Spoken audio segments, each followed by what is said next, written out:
لیکن اس کے علاوہ معین شخص ہوگا دجال.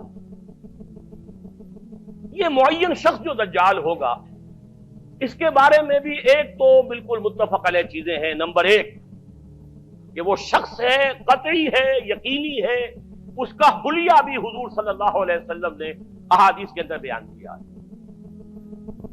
دوسری بات یہ کہ اس کے ہاتھ میں قوانین قدرت، گویا کہ تسخیر کائنات گویا کہ نقطۂ عروج کو پہنچ چکی ہے. تمام اختیارات الہی تقریباً اس کے ہاتھ میں آ چکے ہوں. جو بڑے سے بڑے معجزے اللہ تعالیٰ نے نبیوں کو دیے ہیں وہ معجزے کر کے دکھائے گا. وہ مردہ کو زندہ کرے گا، مردہ لوگوں کی افواہوں کو لے کر آئے گا، ان کی روحوں کو، اگرچہ جھوٹی روحیں ہوں گی، وہ شیاطین جن ہوں گے جو ان کا بھیس بدل کر آئیں گے، لیکن یہ کہ وہ لوگوں سے کلام کریں گی. یہ اسپرچولیزم جو اپنی انتہا کو پہنچا ہوا ہے یورپ میں اور مغرب میں، یہ در حقیقت اسی کا ایک مظہر ہے.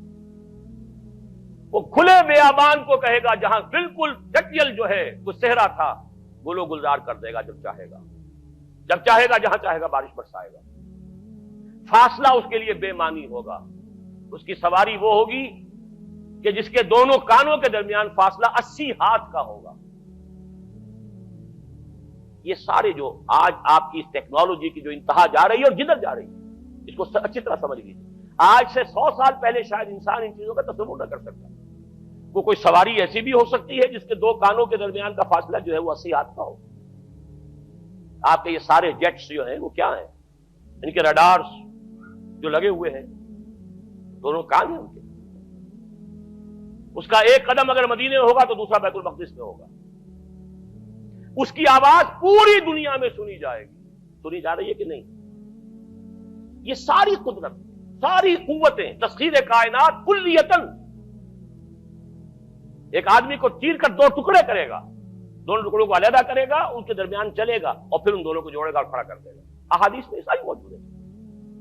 سرجری جدھر جا رہی ہے کوئی عجب نہیں کہ وہاں تک آدمی پہنچ جائے.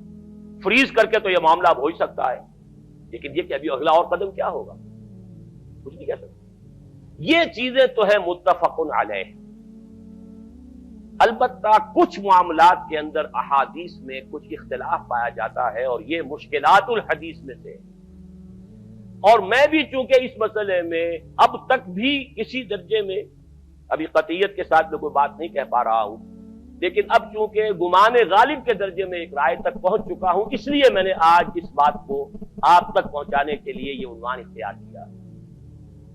اس لیے کہ حدیث میں جو آتی ہے تفاصیل اس سے معلوم ہوتا ہے کہ یہ دجال دو دجل کرے گا.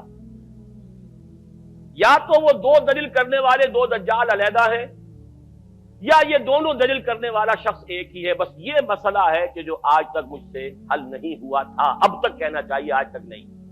اور یہ اس میں علماء سے بھی گفتگو ہوئی ہے، اور جن لوگوں نے اس خوب موضوعات پر اپنا وقت لگایا ہے ان سے بھی گفتگویں ہوئی ہیں، تو وہ بھی اس مسئلے کو حل کرنے سے تاحال قاصر رہے.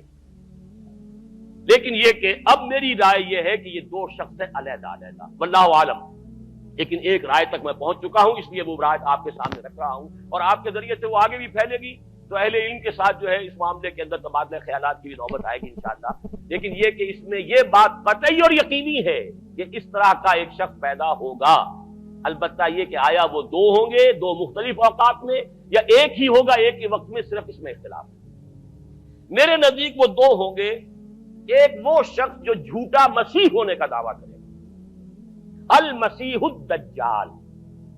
جیسے حضور نے فرمایا میری امت میں 30 دجال اٹھیں گے جو نبی کا دعویٰ کریں گے، جن میں سے 5-6 تو حضور کے اپنے زمانے میں اور آپ سے متصل اٹھ کھڑے ہوئے تھے. بعد میں محمد علی باب ہو، بہاء اللہ ہو، قادیانی، اور نہ معلوم کہاں کہاں کون کون اٹھے ہوں گے، واللہ عالم. اسی طریقے سے ایک شخص مسیح ہونے کا دعویٰ کر کے کھڑا ہوگا، یہودی ہوگا. یہ ہے اصل میں وہ شے. اور اس میں جو ان دونوں شخصیتوں کے مابین اگر کوئی ذرا سا اگر ابہام رہا ہے تو میں ایک حدیث بھی نوٹ کر کے لایا تھا، حضرت عبادہ ابن صامت رضی اللہ تعالی عنہ سے ہے، عن رسول اللہ ہے، انی حدثتکم عن الدجال حتی خشیت اللہ تعقلوا. میں نے تمہیں دجال کے بارے میں بہت سی باتیں بتائی ہیں تو مجھے یہ گمان ہوا کہ شاید تم اسے سمجھ نہ پاؤ. یہ اندیشہ خود حضور صلی اللہ علیہ وسلم کو ہوا ہے، اور یہ سنن ابی داؤد کی روایت ہے۔ بہرحال میں جو کچھ عرض کر رہا ہوں کہ میں اس رائے تک پہنچا ہوں کہ یہ دو علیحدہ شخصیتیں ہیں۔ ایک تو یہ ہے کہ ایک مسیح الدجال کھڑا ہوگا یہ ایک دعویٰ کر کے کہ میں مسیح ہوں، چونکہ اس کا زمانہ بالکل قریب آ چکا، اس لیے میں آپ کو اس کے بارے میں خبردار کر رہا ہوں۔ دوسرا جو مسیح جس کی شخصیت مسیح دجال کی آتی ہے، دجال اکبر، میں صرف اشارہ کروں گا، پھر کبھی انشاءاللہ اس موضوع پر تفصیل سے گفتگو ہوگی، وہ میرے نزدیک بالکل قریب قیامت کی ایک علامت ہے۔ جو خدائی کا دعویٰ کرے وہ جھوٹا خدا ہوگا، یہ جھوٹا مسیح ہوگا، المسیح الدجال۔ الدجال الاکبر وہ ہوگا کہ جو قیامت کے بالکل قریب کی تین نشانیاں ہیں، جبکہ وہ آ جائیں گی تو حدیث میں آتا ہے کہ اس کے بعد کسی شخص کے ایمان لانے کا، توبہ کرنے کا فائدہ نہیں ہوگا۔ ویسے تو علامات قیامت جو ہے ان میں سب سے پہلی میں نے بتایا تھا حضور کی بعثت خود علامات میں سے، اس کے بعد 10 علامتیں حضور نے گنوائی ہیں، اور وہ تدریجاً پوری ہوتی چلی جائیں گی۔ آخری علامات کے لیے حدیث سن لیجئے، عن ابی ہریرہ رضی اللہ تعالی عنہ قال قال رسول اللہ صلی اللہ علیہ وسلم ثلاث اذا خرجنا لا ينفع نفسا ایمانا لم تكن آمنت من قبل او کسبت فی ایمانها خیرا، طلوع الشمس من المغرب وخروج الدجال ودابۃ الارض۔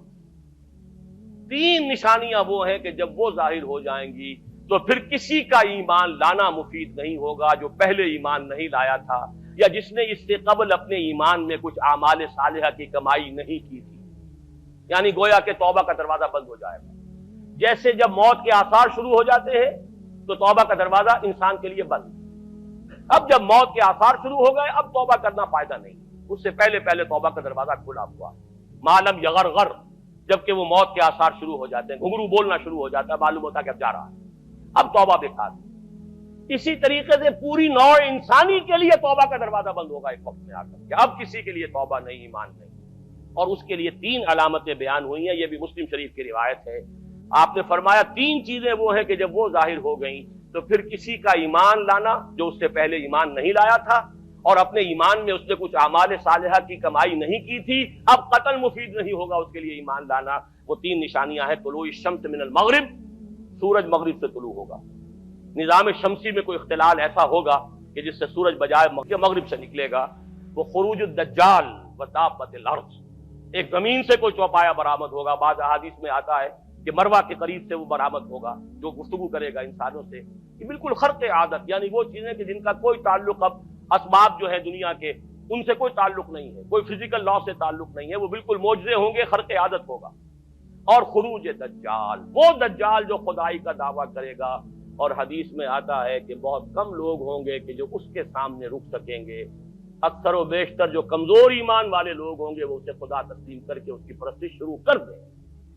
میرے نزدیک یہ آخری چھلنی ہوگی جو لگائی جائے گی اہل ایمان کو ایک طرف کرنے کی، اور یہ قیامت کی نشانیوں میں سے آخری نشانیوں میں سے ہے۔